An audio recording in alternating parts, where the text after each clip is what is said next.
Ladies and gentlemen, I'm very honored to be invited to address this distinguished body.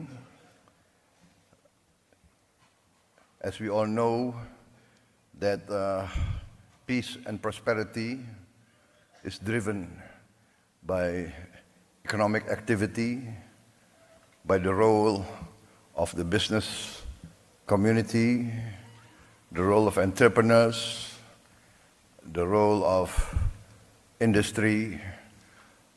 Without the dynamic participation of the economic sector, basically we cannot have growth and prosperity. Without growth, we cannot alleviate poverty. We cannot create relevant employment. Therefore, I am very happy and very honored to address you, the drivers of economic growth in the Pacific region. The Pacific region, I think, is one of the most dynamic areas of the world. Economic growth, potential technological achievements, the demographics, the resources available in the Pacific and the Indo-Pacific regions all point to a bright economic future for all. We have at the present geopolitical tension, but I am an optimist in the interests of humanity. I believe that the leaders of the great powers of the world, in the final analysis, will always opt for the common good. Rivalry is historical. There will always be rivalry. But our planet has become smaller. We are now in a planet full of technological breakthroughs. The tremendous breakthroughs in technology demands that leaders be more wise, be more patient, be more accommodating, because the power of technology can bring significant progress to human life. But the power of technology can also destroy human life very fast. Therefore, I always choose the path of collaboration, engagement, communication, negotiation. Yes, we have to uphold and live by common laws, by international rules, but we must also have common understanding of everybody's interests. I come from a country now, Indonesia, one of the largest countries in the world, fourth largest population. Our territory from west to east is nearly the length of Europe. Europe has 27 countries or more. We are one country. We have our significant challenges, but we are blessed with abundant resources, significant territory, land and water. We have the fortune of being able to, in a few years, be completely self-sufficient in energy, self-sufficient in green energy. We will be perhaps one of the few countries that can achieve 100% renewable energy within a few years. We can replace fossil fuel by renewables. We have the largest geothermal potential. I think 60% of the world geothermal energy potential is in Indonesia. We have a potential, of course, solar energy, but our main strength will come from bioenergy, from the plant-based fuel that we can produce.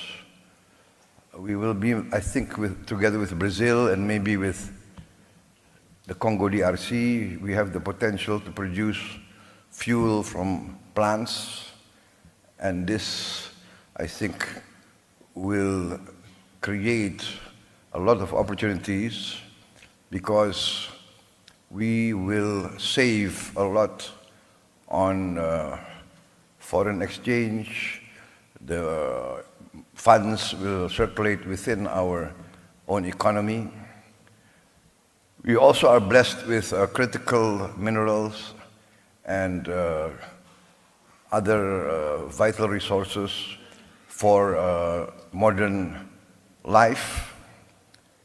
And also I've been discussing with Peru, the Peruvian government. I think we have complementary resources for the future. We have managed to have a prudent economical and fiscal policies in the last years. We managed to maintain growth even after the COVID. Our growth now is about 5%, higher than the global average. Our inflation is at 2%. We have challenges. We still have, I would say, we still have poverty at a large scale, large level, which I'm determined to bring down. And we do have a significant percentage of our children malnourished. I'm also determined to address these problems head on. Ladies and gentlemen, I am a firm believer in the role of private business.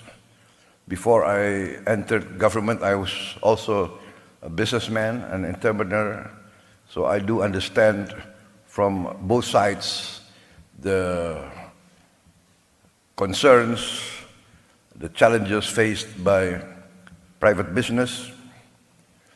I think private business wants certainty of the legal system.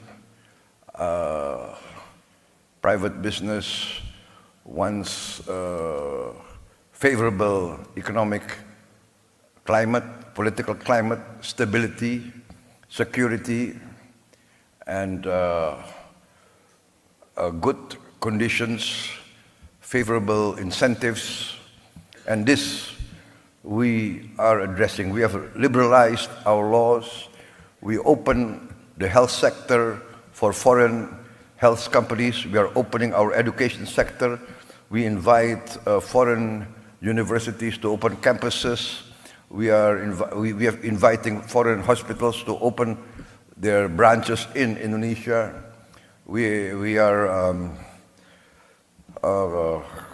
going forward with more incentives. We have created several special economic zones, and we will create more of these special economic zones in order to invite the modern and advanced leading-edge technology, especially as the traditional economy. For instance, we are very bullish on our maritime industry, fisheries. I think we are now 3/4 of our national territory is water. We have tremendous potential for, let us say, a well-planned fishery program, aqua farming, and a lot of processing industries. We are determined to industrialize by downstreaming our resources, processing our resources. We have 26 commodities which we are determined to have a processing industry. We calculate that we need investment of around $600 billion, and we invite foreign participants to come in and take part in this. And many of the companies have been involved in our economy for many, many years. We are also pushing for more exploration of oil and gas and other minerals. So, ladies and gentlemen, Indonesia is open for more business. I'm determined to protect all investments, to give favorable economic conditions, and to be involved in the major economic organizations of the world, and to work together with all of you to create mutual prosperity. I believe that prosperity can only come from peace. Peace comes from understanding. Understanding comes from engagement and negotiation. So I'm very happy to attend this APEC summit, to renew contacts, to introduce myself, to introduce my country, and to invite cooperation between all of you, the private sector of the Pacific Basin, the Pacific world, and together to achieve prosperity. Prosperity, in the end, I would say, guarantees peace and stability. Ladies and gentlemen, I think that concludes my remarks. And once again, thank you for inviting me, and I wish this APEC summit, this APEC CEO summit also to be very successful. Thank you very much.